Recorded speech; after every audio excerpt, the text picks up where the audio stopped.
Hi everyone, welcome back to Introverted Indies. Today we're doing a panel on parenting and writing. So we're joined by three indie authors who are all parents, just like myself and Lydia.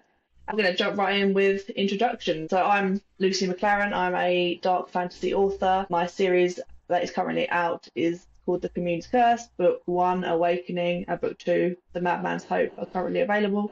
And I've got a gothic fantasy coming out later this year. Current title is Etherstone. Full title has yet to be revealed. Do you want to do yours next? So my name is Lydia Baker. I'm a sci-fi author and a fantasy author. I've got The Return of the Queen is my fantasy book, and Ava is my sci-fi series, and I'm also working on a crime series, and I am a mum of four kids. Nick, would you like to introduce yourself? Yeah, I'm Nick McPherson. I'm a fantasy sci-fi author. My current series is called the Grim King Saga. Book 2, Fractured Sky, just came out in January, and I am a dad of 4 as well. Excellent. Jill, would you like to introduce yourself? I'm Jill and Davies. I'm a dystopian sci-fi thriller author that I'm gonna inject some horror in there pretty soon. I am a mom of 2 children, and I've got 2 books out. Due North and Into the Deadlands are part of an ongoing dystopian series. And then I have a standalone dystopian story that is currently on NetGalley right now. Excellent. Montrez, are you still there? Hello, everyone. I'm Montrez. I am a sci-fi and fantasy author. I'm also an editor-in-chief for a comic book company, and I am the author of Errant. It is a YA urban fantasy, and my most latest release is Once Upon a Realm. I did a story in a remixed fairy tale anthology. So if you want to nerd out and just talk about good books, this is the place. That sounds great. So we're going to jump right in with the first question then. What is the hardest thing about parenting and writing? Does anyone want to take that one to start with? I'll start. I think the hardest part is, I guess, curbing your writing expectations, because you kind of set a plan, and then the kids completely trash that plan almost daily. And I think the key is not getting frustrated with your family for being your family, and kind of accepting that, you're in a kind of a phase of life with your kids, and as they get bigger, you're going to have a lot more time later. So yeah, just kind of managing expectations of, I'm going to write, tonight or this morning or whatever, and then someone gets sick or whatever happens, kids are kids, and then those plans go out the window, and you kind of got to roll with it. So I think that's the hardest part for me, is just not getting frustrated that my family needs me, because they need me, and writing then can get pushed to the side. 100%. Especially when they're small and you're sleep deprived and all those sorts of things, it does make it hard, doesn't it? It's finding the energy getting priorities right, I think, isn't it? Because family is also very important, but then you're writing is your passion, and not writing is the hard thing as well. I know for me it's like an itch you can't not scratch. You've got to do it. So yeah, when you're used to writing a lot and then suddenly things change. Or I know if I have a 1 day off a week, so if the kids are gone to school and then I get a phone call say, oh, they're sick, I think, oh, for goodness sake, that's my 1 day. But actually, no, they're sick. They can't help it. So yeah. I think too, you guys pretty much hit it on the head right there. But it's also really hard during those transition periods, like when you first go from not having kids to having kids, and then you go from 1 to having 2, and then you have multiple kids. It's each period is a transition. You think you've mastered that balance, but there's always transitions with kids. You think you figure it out, and then you get on a good schedule, a good routine. You're like, I've got my writing time, I've got this. And then you level up and it's a whole new playing field where the kids are entering new, new little quirks and habits or, challenges that they have. And you have to reconfigure everything to kind of adjust. So it's not just I think it's also being flexible, where you realize that things aren't going to stay the same with the family and with kids.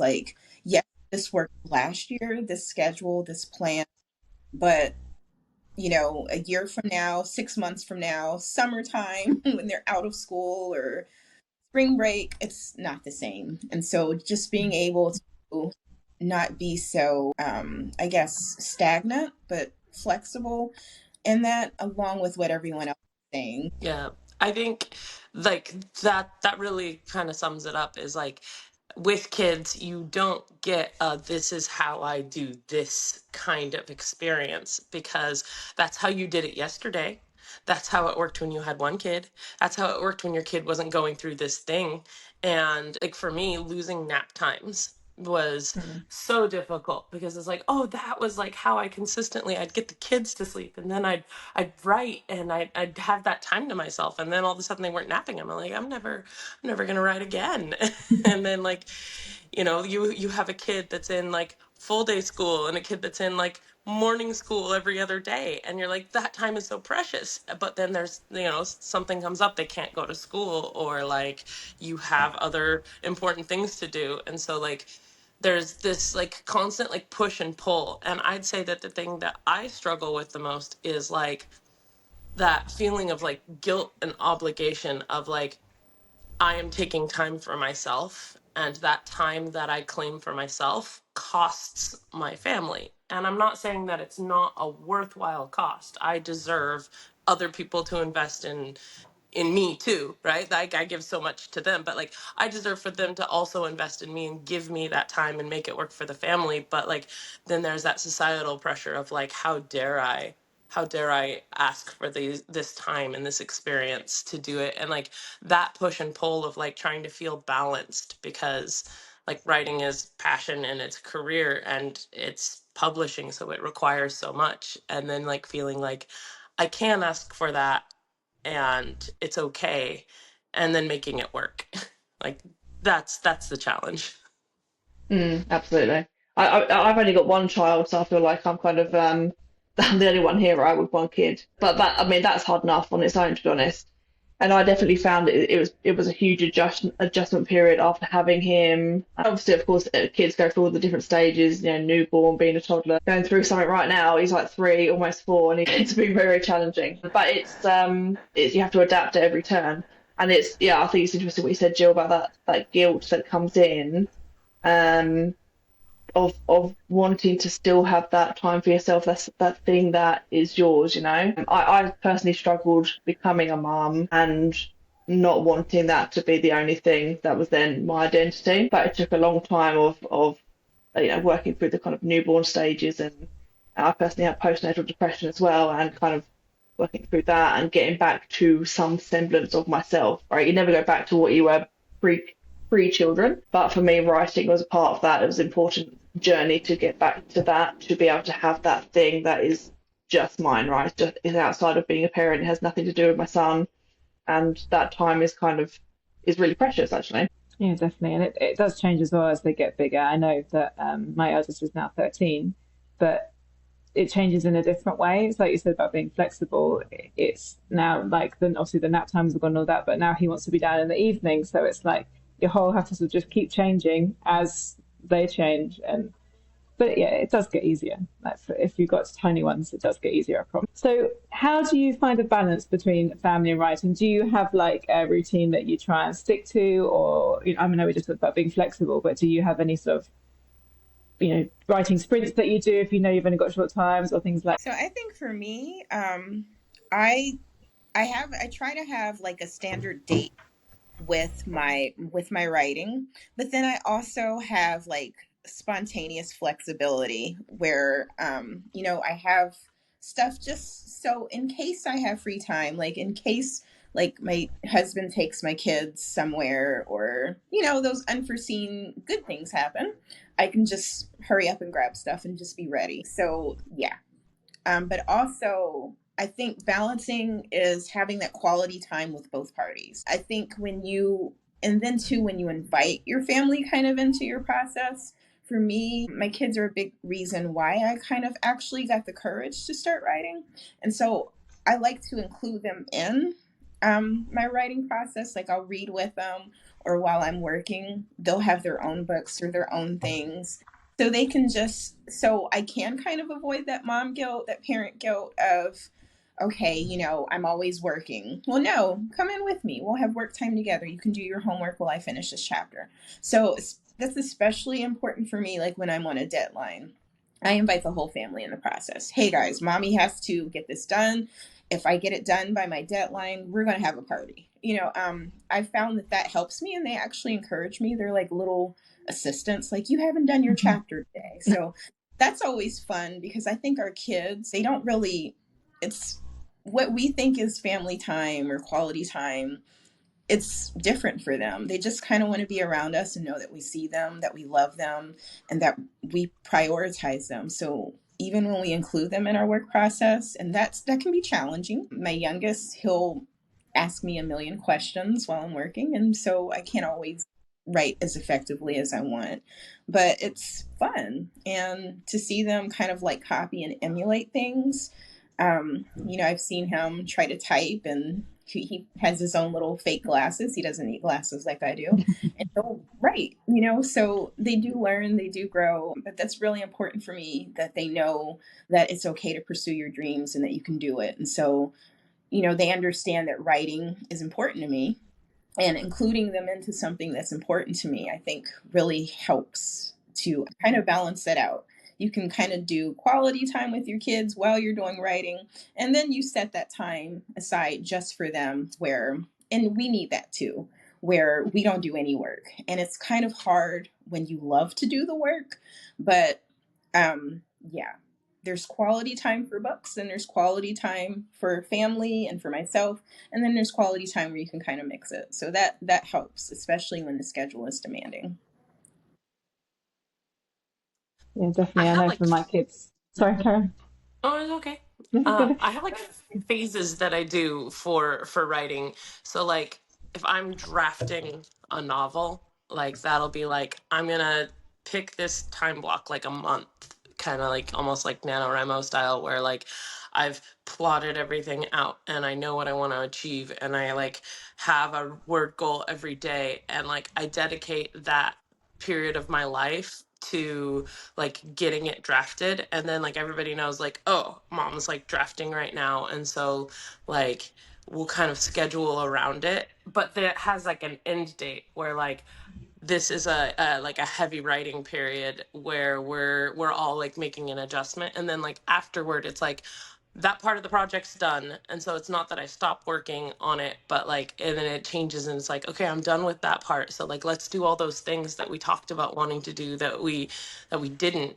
And like even though I'll be like more dedicated to it in that time, like it's like I'll still try and like write after they go to bed or write when they're in school, and just do my best. And I think that like having that like system of like sometimes I'm on and it's really intense and I'm the one asking for support, and then like sometimes it's done and it becomes a thing I do in the background when we focus on others, like allows me to feel like I'm claiming that time for myself, and like sometimes more of it in a way that like fulfills me or helps me achieve a goal.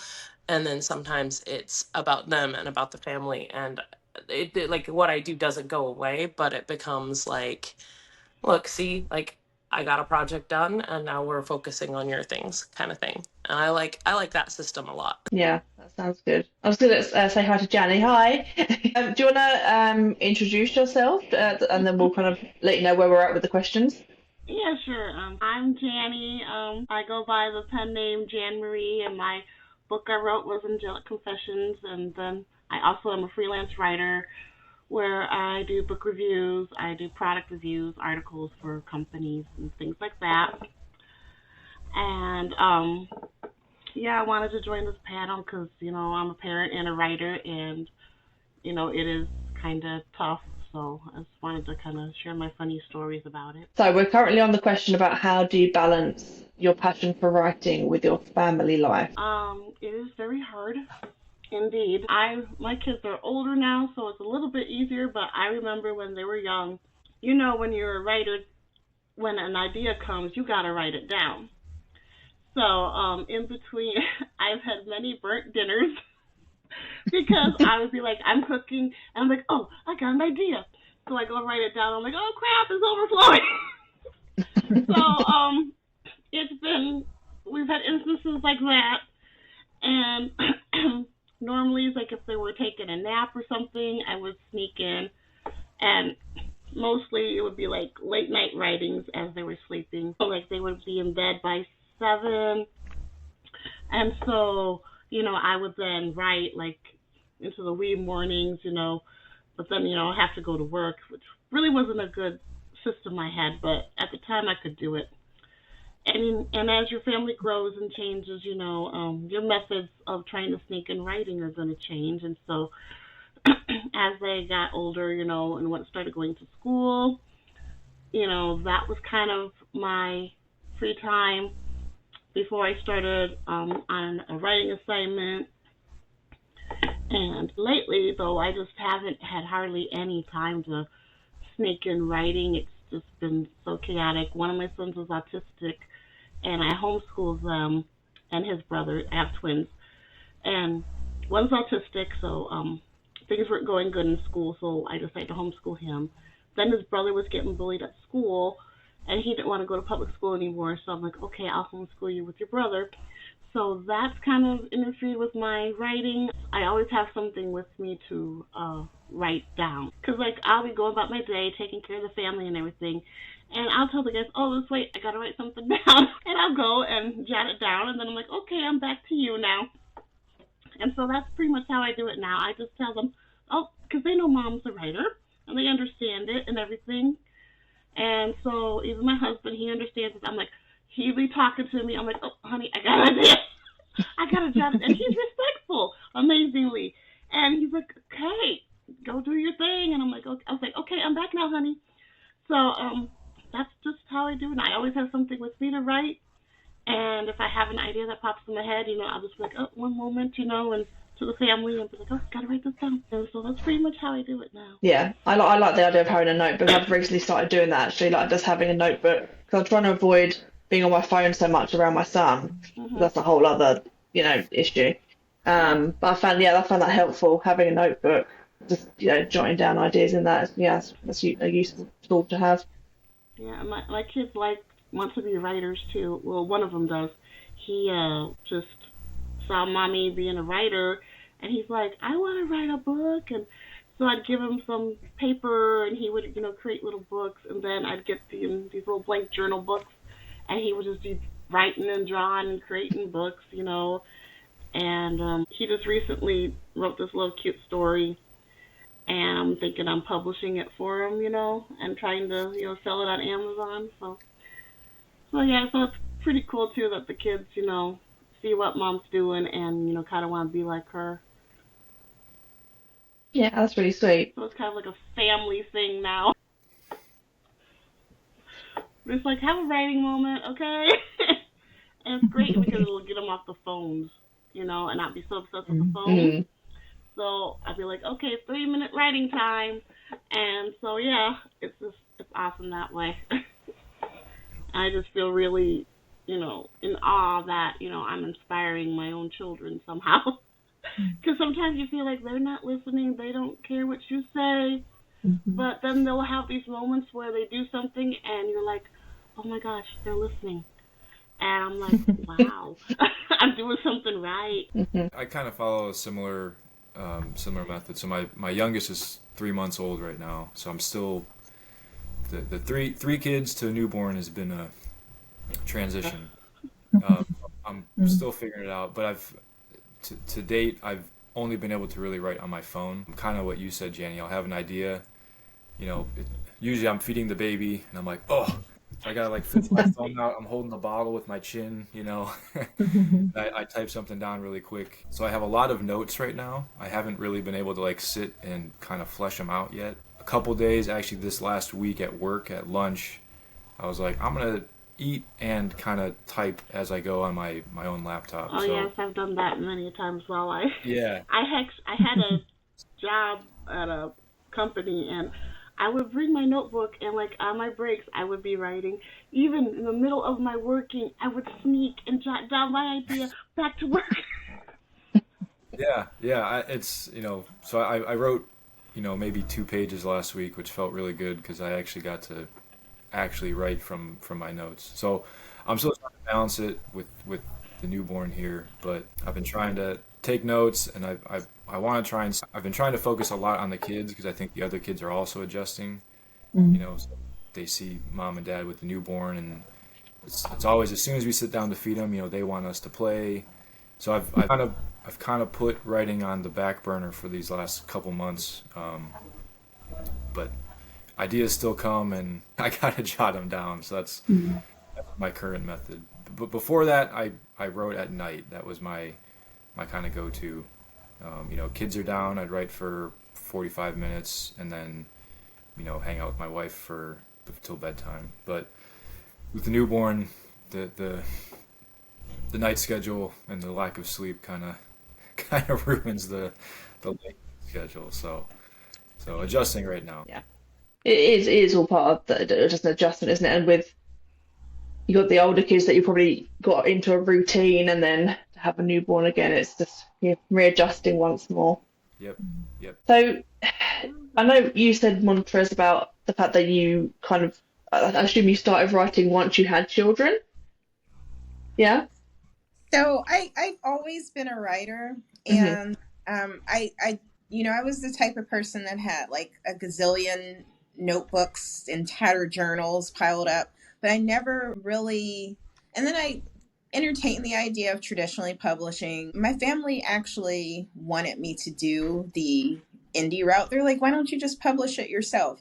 But it wasn't really until I had kids, and I'm like, what am I going to be able to tell them when they have these dreams and these goals? I need to get it done. So actually around the time that I became a mom, I actually graduated with my master's while I finished some of my writing. And then I'm like, you know what? I think I am going to go ahead and self-publish it. I had kind of put it out for querying. I had done other stuff, but I just wasn't really feeling the whole idea that, you have to ask somebody for permission. Is this book good enough? And so I'm like, you know what? I'll just publish it myself. And so I kind of did that while like juggling all the other things in life. And it was really hard, but it's like after having the kids, something just kind of clicked and gave me that extra courage to get it done. And so they've always been a big part of my motivation in the writing process. And it's hard, like you said, like Nick, the phone notes that saved my life. I've written like numerous. That's actually how I finished one of my stories that I submitted, purely off of Notes app and Google Docs. So, but yeah, they have been a huge part of helping me to actually finish and have the courage to do these things, so they can do it too. Mm-hmm. Because the question was about whether you think your books would be different if you had written them before having children. But for me, it was very much like when I first started writing, I was studying to be a counsellor, so I was a student. I had a lot of free time, got like 3 books like knocked out in like a year. Now it's, and I'm sure you can all imagine, is like pulling teeth in a lot of ways because it's just random ideas coming up. The current book I'm writing is just being written completely out of order, which I've never done before, but it's just themes are popping up all over the place. So I'm just like, I'll sort of write that down and sort it out later. So for me, the process of writing a book has definitely completely changed since having my son. Definitely. I can imagine that. But the process is one thing.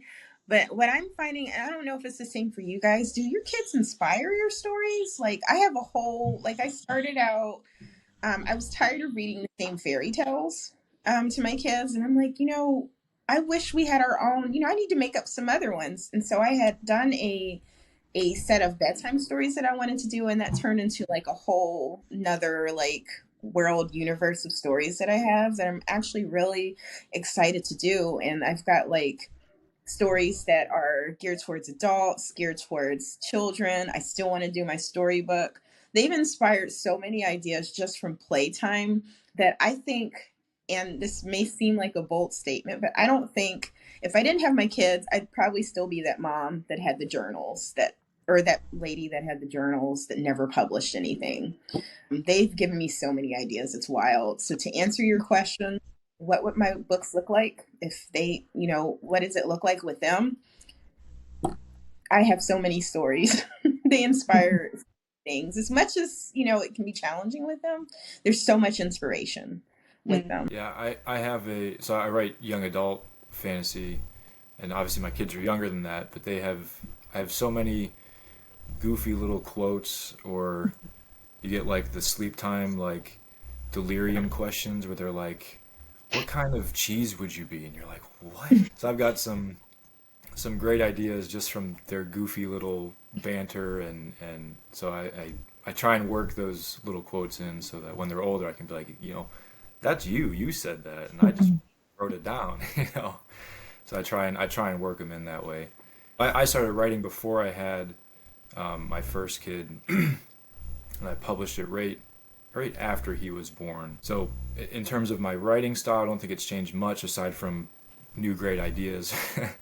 But the process, like we kind of talked about, has definitely changed. I've been a writer my whole life, but it was after I decided to, after I had my first was born 3 months early. And so like that first year of her life was very challenging. And like we were just coming out of that, like she made it through the first year.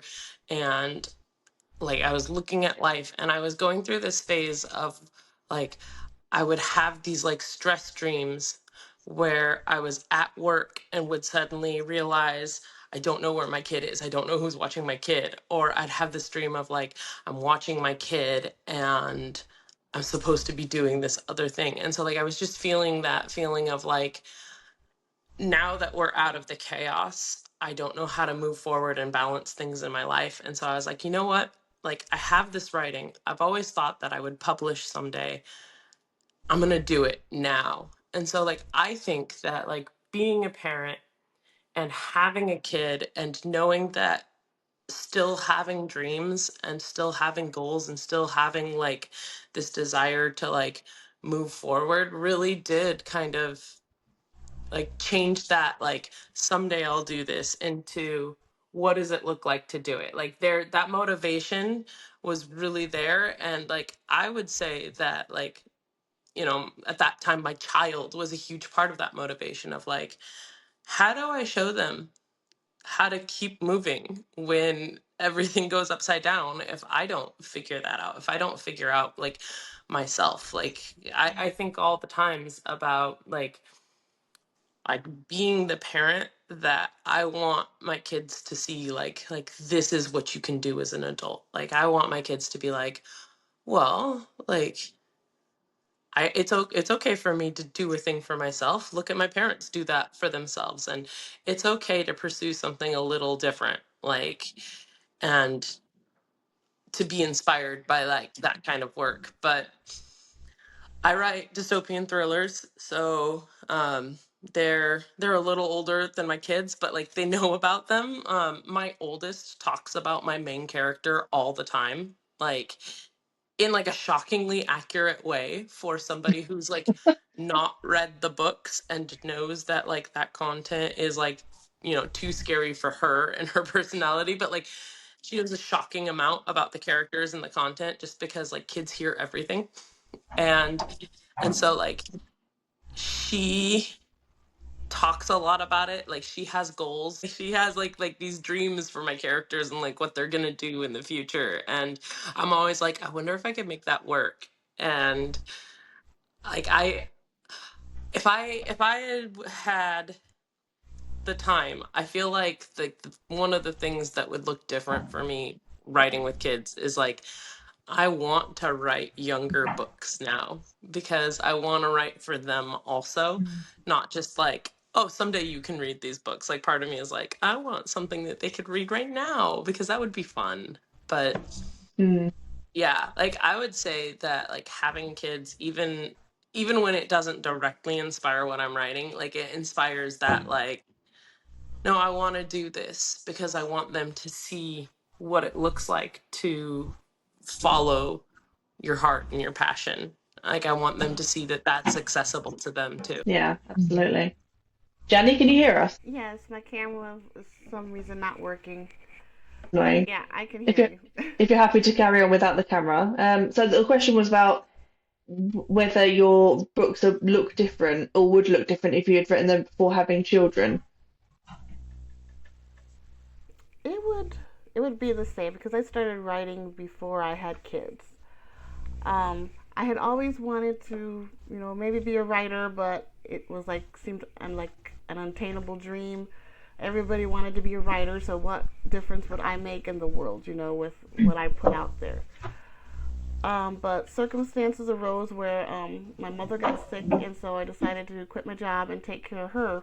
And I asked her, what do you think of me being a writer? And she's like, go for it.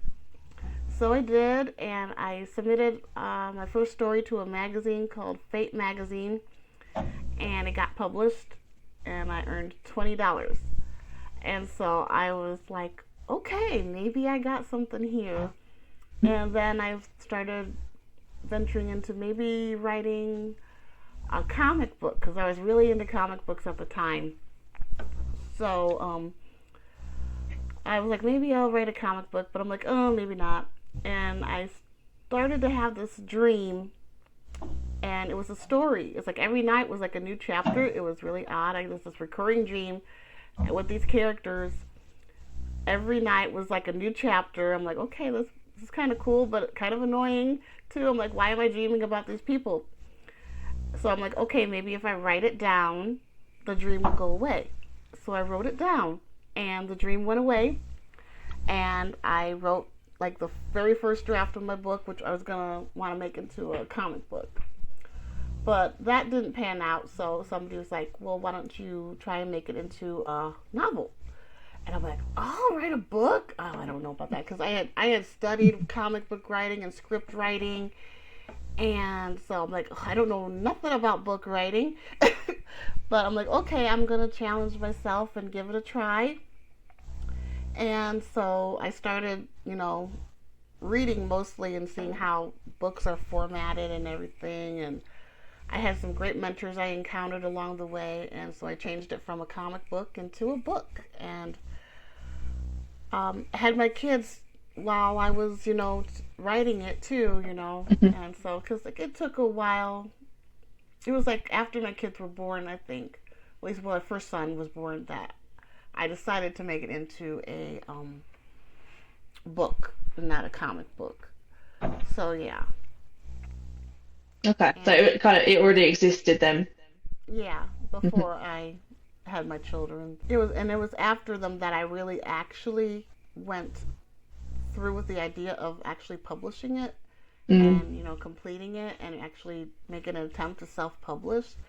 So like my kids kind of actually maybe inspired me to actually go out and self-publish and, do this. Oh, that's great. I know for me, I self-published my first book when my daughter was 6 months old. So that was quite hard. So I think for me, the actual writing would have been different, but the self-publishing process, I think I would have done differently. I think that would be the thing that would take more time to do. Whereas with a 6 month old doing all those things, I just put it out there and then was like, yeah, done. Yeah. So yeah. Whereas the writing, I think, would stay the same. I think it would be all the marketing, all that side of things. I think would be different Mm. if I was writing before having kids. But yeah. So have any of your kids read any of your books if they are appropriate? Yes, I did write a little kids book inspired by my kids called "I Will Not Eat Broccoli Cheddar Cheese Fries," and and so they were so ecstatic that I wrote a book for them and about them. And so yeah, I haven't done really much with it. I had written it, and I was going to have this plan to help it support the PTO at their school at the time, and then COVID hit. And so I could not do that, and so I just had it for them to read whenever they wanted to. Yeah, no, that's lovely. I know my kids always want to read. Yeah, like some of us are saying they're not the right age, but they want to read some of my books. So I did start writing something for them, and then it just got lost in the. So I need to go back really because they were like, "What's happening next?" And they keep every now and then like, "Do you know that book you started? What's going to happen?" I'm like, "Oh, don't know at this point. Mummy's writing a crime novel. Yeah. That's not I always appropriate. am telling them bedtime stories and making up stories, so they like those made up stories and stuff that I always tell them at bedtime. And I just finally decided, oh, I'll make a little, because the premise was my husband bought these broccoli cheese fries. There's broccoli in the shape of fries and cheddar. He thought, oh, maybe the kids will eat broccoli that way. And one of my sons would not eat it. And so we tried to bribe him. Nope. Nothing. New toy. We'll get you a new toy if you just eat one. And he's like, nope. And so I kind of created a story about that he wouldn't eat them for nothing. But his twin tried it, and he nearly threw up. So it was horrible. I'm like, okay, you don't have to eat it. Thank you for trying. So yeah, that's kind of the premise of the story and how it came about. Mm-hmm. And I found a lovely illustrator from, I think he was from Afghanistan or somewhere over there in the Middle East. He did it for free because I was doing it for a charity to help our school's PTO, and so it was really nice process. I think everyone else has said it. Like your kids are all too young, right? Like, do you want your kids to read your books in the future? Do you think, for those of you that write in the older age categories? Yeah. So when I started writing, I was inspired by Tolkien and The Hobbit and The Lord of the Rings and those books. So as I started writing, it didn't really dawn on me until I had kids, but I was like, hey, these are, like, when they're in their middle school years, this would be great for them. And at night, we're in the habit, my wife and I, of reading, we're reading Lord of the Rings right now, or the Bible, or something to get the kids to go to sleep. So I've read my books to them as they fall asleep. They don't really get it, I'll be like halfway through a chapter, and they'll be like, is this a good guy or a bad guy? And I'm like, these are good guys. We're also like halfway through the book. How do you not know this? So I read to them, but they're too young to pick it up. Mm-hmm. But I think when they're old enough, I think it'll be good for them, and that'll be cool to be like, yeah, this is a world that Dad made up, and these are characters that you can do the same thing with your own imagination. You can do whatever you can think of. So yeah, they're too young now, but I think eventually they'll be able to read them. Do any of your kids want to write? If any of them expressed an interest in writing themselves? Yeah, absolutely. I've read the first 4 chapters of my first book to the kids, on multiple occasions, oh, we're camping and we don't have a book, because it's just the beginning is just a family in the woods, and so it's pretty safe. But they are very interested in writing and storytelling because they understand that's what I do. And so a lot of the times when we talk about storytelling, it'll be and media processing. So whether it's about a book that we read, but a lot of the time, in shows that we watch or movies that we watch, when something happens that they don't understand, or when they're experiencing something that gives them anxiety, we talk about story structure and the purpose behind story. So the kids watched Monster House, which is just a little aged up for them, but they've got older cousins, and so they were really freaked out about why was the house haunted, and why was the lady in the house, why did that happen. And so we talked about well, first of all, it's fantasy, and we established that fantasy is things that only exist in people's imagination, and they show up in stories to tell. And then we talk about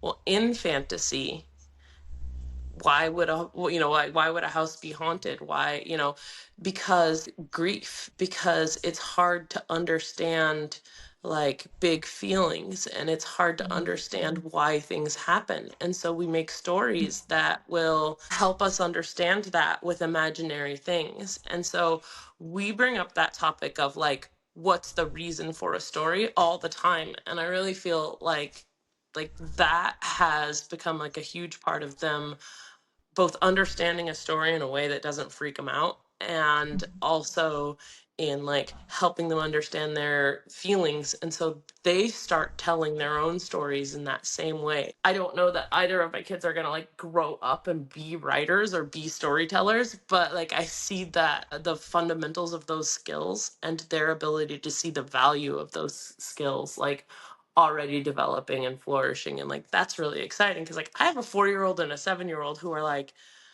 I think that this is about his big feelings. And I was like, yes, yes.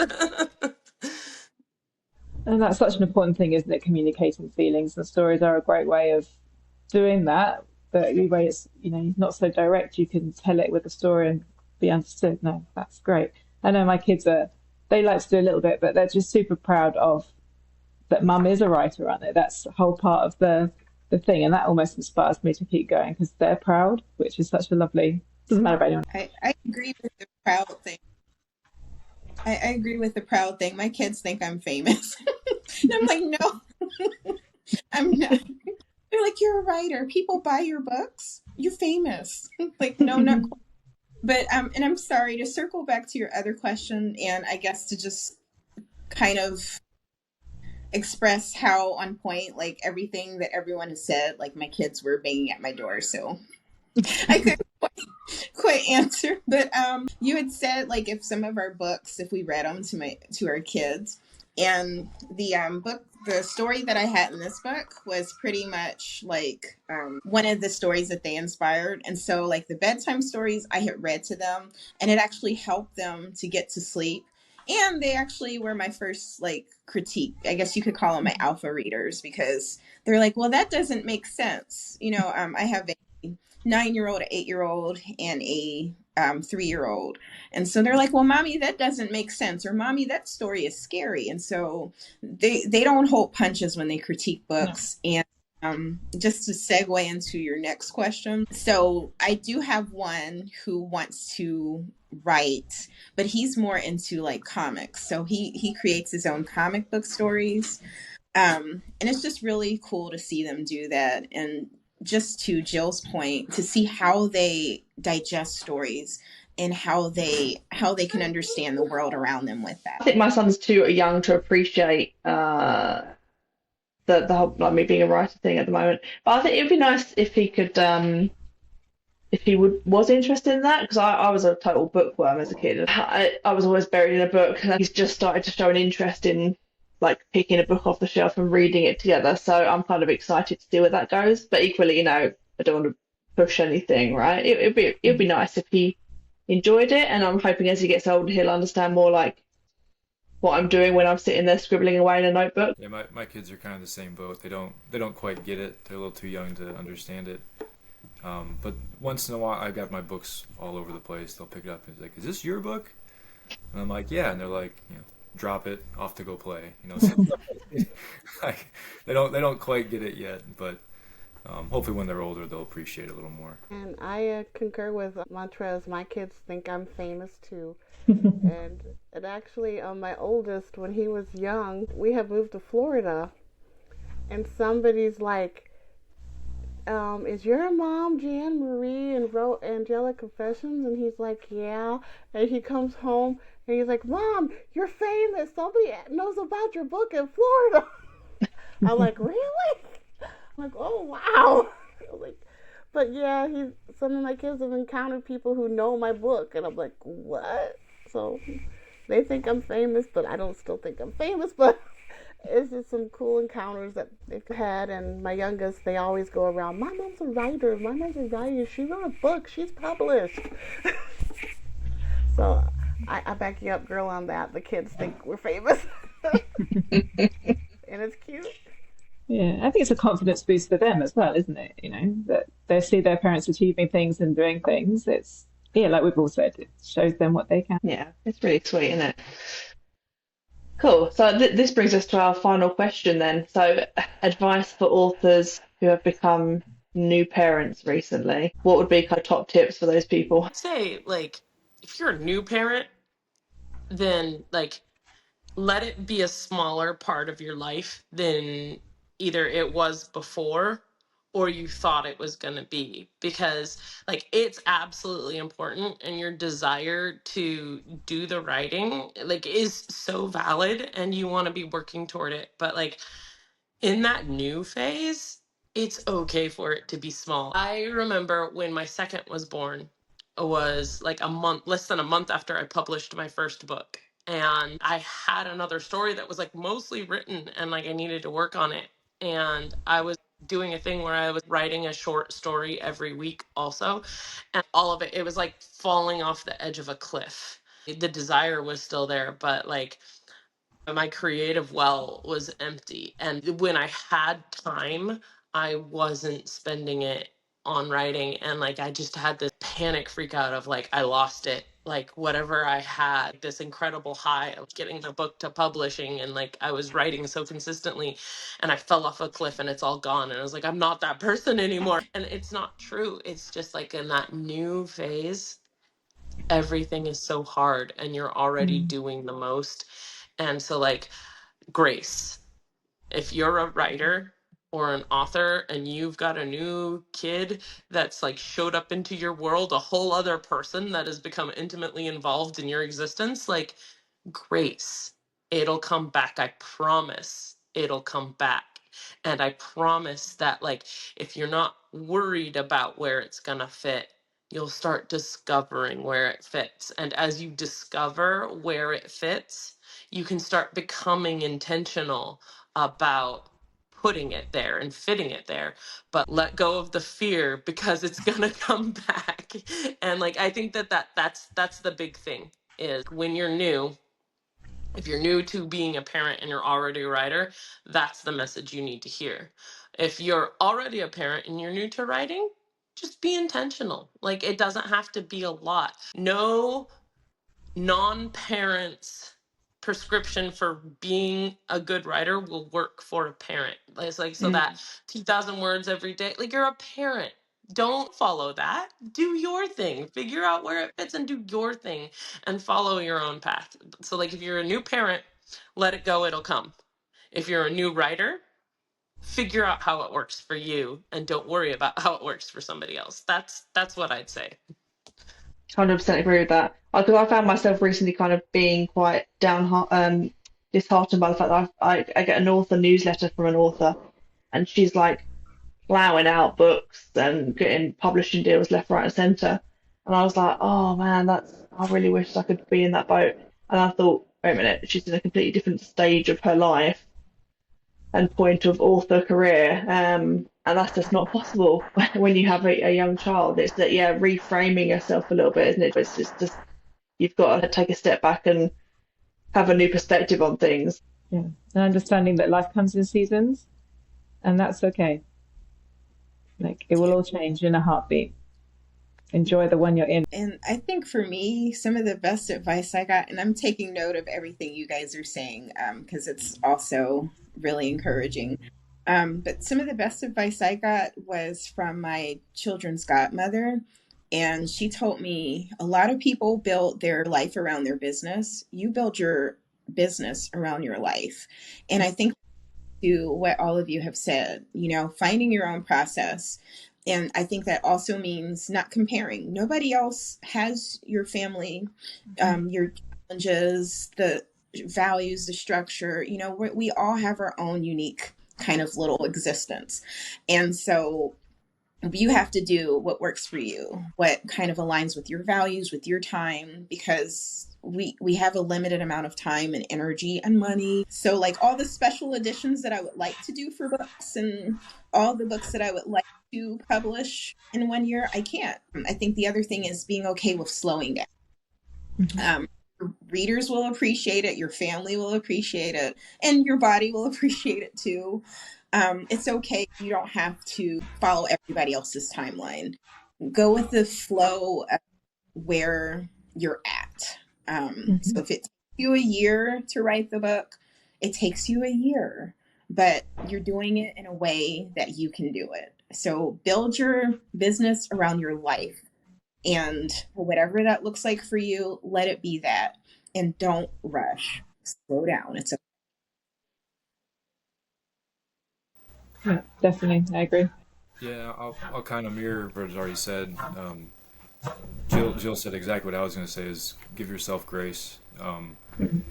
If you're writing 1,000 words a day before kids, you will not be able to write 1,000 words a day after kids, especially in that early transition phase. So give yourself grace, find the time when you can. And again, as you've all said, as you evolve, you kind of find that spot where you're like, oh, I think maybe I can write in the mornings before they get up, or maybe I can write at lunchtime when they're taking a nap, or whatever it is. And then the other thing I would say is lean on your husband or wife if you really got a creative itch that is driving at you or gnawing at the back of your head.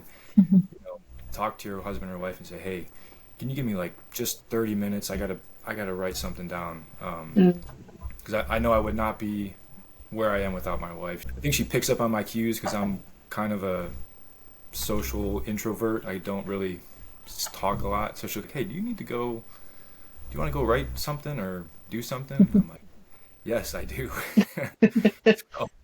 so, so talk to your husband and wife and they'll definitely help you. My advice would be take advantage of your kids' naps. that that really got me through to help me, in my writing was, take advantage of the little free moments you have, and just write something a little bit each day. That was some of the one who advised me. It was like, even if it's a grocery list, you're writing. So, just little accomplishments. Grant yourself little accomplishments. You not even written 5 words and then, something happened with the kids. But hey, Jill says, give yourself that grace, and say, hey, I did write a little bit today, and, and be proud. And, and like I said, naps were my thing. Whenever the kids were napping, I would be, sneaking some writing. So that's my advice. Naps were a good thing for me.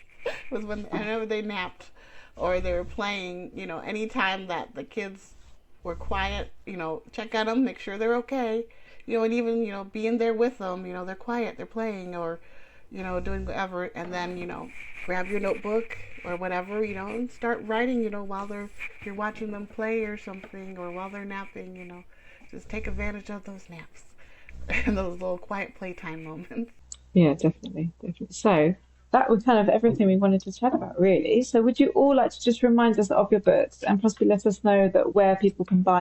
Who would like to? Montrez here. If you love, I read, write, and recommend all sci-fi fantasy books. If you love superpowered urban fantasy, or if you like anything with found family, sweet romance, and just something to recharge your own main character energy, check out my books, check out my platform. Again, I'm the author of Errant. I have an anthology and some other works coming, but I also recommend and love to show love to my fellow authors and creatives. So check me out on Instagram, Patreon, and Substack.